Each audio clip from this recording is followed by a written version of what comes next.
Assalamualaikum warahmatullahi wabarakatuh.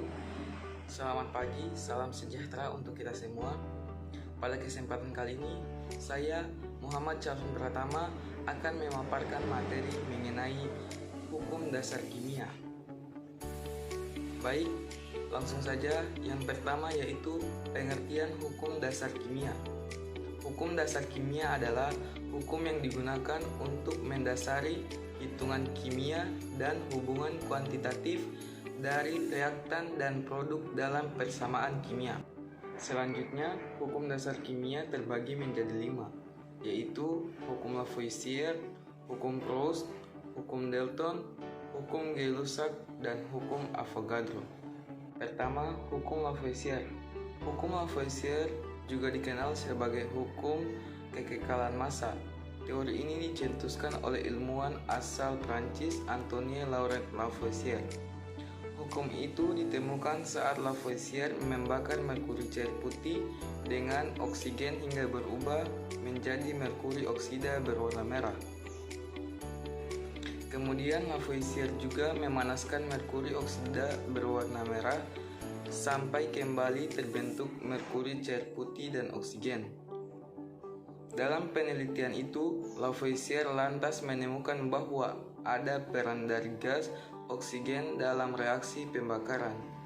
Massa oksigen pada saat proses pembakaran ternyata sama dengan massa oksigen yang terbentuk setelah merkuri oksida dipanaskan. Bunyi dari hukum Lavoisier adalah massa total zat sebelum reaksi sama dengan massa total setelah reaksi. Hal tersebut lantas disebut sebagai hukum kekekalan massa karena di dalam reaksi kimia tidak mengubah massa. Kedua, hukum Proust. Hukum Proust juga dikenal sebagai hukum perbandingan tetap. Hal itu dikarenakan pada 1799 Joseph Louis Proust menemukan bahwa setiap senyawa disusun oleh unsur dengan komposisi tertentu dan tetap. Oleh karena itu, hukum tersebut berbunyi perbandingan massa unsur-unsur setiap senyawa berisi komposisi tertentu dan tetap. Salah satu contoh eksperimennya adalah reaksi unsur hidrogen dengan oksigen, kemudian senyawa air, dan kemudian hasilnya menunjukkan perbandingan massa hidrogen dengan oksigen bereaksi tetap, yakni 1:8. 3. Hukum Dalton.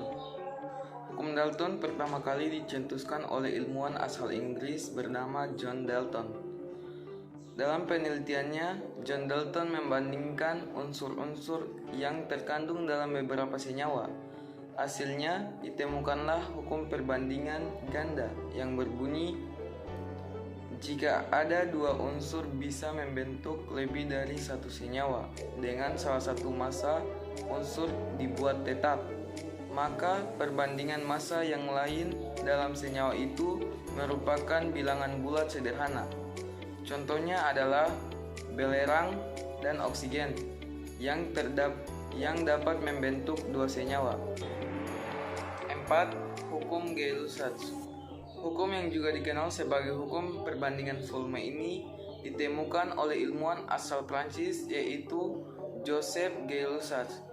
Dalam penelitiannya, ia ingin membuktikan tentang volume gas dalam suatu reaksi kimia. Hasil dari penelitian itu mendapat kesimpulan bahwa suhu dan tekanan mempengaruhi perubahan gas. Gay-Lussac menemukan bahwa jika diukur pada suhu dan tekanan yang sama, setiap 2 satuan volume gas hidrogen yang bereaksi dengan 1 volume gas oksigen menghasilkan 2 volume uap air, atau bisa dibilang perbandingan volume gas hidrogen oksigen banding uap air adalah 2:1:2. Penelitian dari Gay-Lussac lantas dapat digambarkan sebagai berikut. 2 volume gas hidrogen ditambah 1 volume gas oksigen dikurang 2 volume uap air. Namun, yang membatasi adalah hukum perbandingan volume ini hanya berlaku pada reaksi yang berwujud gas saja. 5. Hipotesis Avogadro.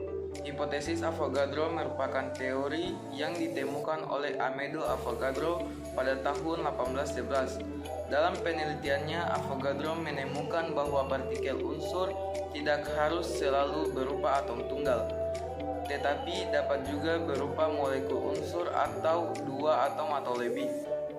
Hipotesis dari Avogadro itu lantas mengatakan pada suhu dan tekanan yang sama, perbandingan gas yang bervolume sama memiliki jumlah molekul yang sama juga. Salah satu contoh dari hukum Avogadro ini terbukti dalam reaksi pembentukan air. Rumus matematis dari hukum Avogadro sebagai berikut. N1 per F1 sama dengan N2 per F2 dengan keterangan N adalah jumlah molekul gas tertentu, F adalah volume ruang gas,